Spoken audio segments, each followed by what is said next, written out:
ఇల్లంటే ఊరుకుంటారేంటి? ఏం చేస్తా? 7 గంటల వారిని ఏమన్నారా? ఏమన్నారు? పేరుంది కొడుకు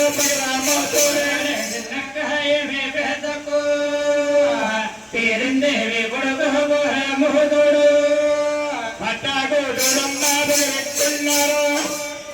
ఇక మంచి సజ్జాలేదే మా ఈనాడు రామోదోడమ్మ పొగరెక్కున్నాడు. మంచిది అడ్డాలేదు మాయదారుడు. పొగరెక్కడు కోరెక్కడు అడ్డెక్కడు రిక్షా ఎక్కడు ఉన్నారా? లేకపోతే అల్లా చేస్తుంటే బాగా సేవన్నారా? పెళ్లికి పెరుగున్నారు 7 పండ్ల వారు. 7 కాలమందని అయినటువంటి కన్యని చూసి పెళ్లి చేస్తే ఆయన రాజ్యానికి ఆయన ఏలుకుంటారు కదా అన్నారు. కానీ అలాగన్నారా?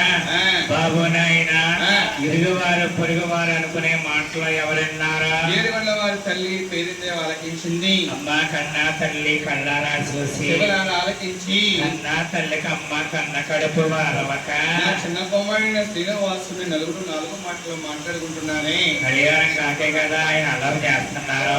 వారికి కళ్యాణం చేయాలని చెప్పేసి తల్లిగారు ఆలోచించి దిగువ తిరుమలలో చేరుకుని పెద్ద కుమారుడైన గోవింద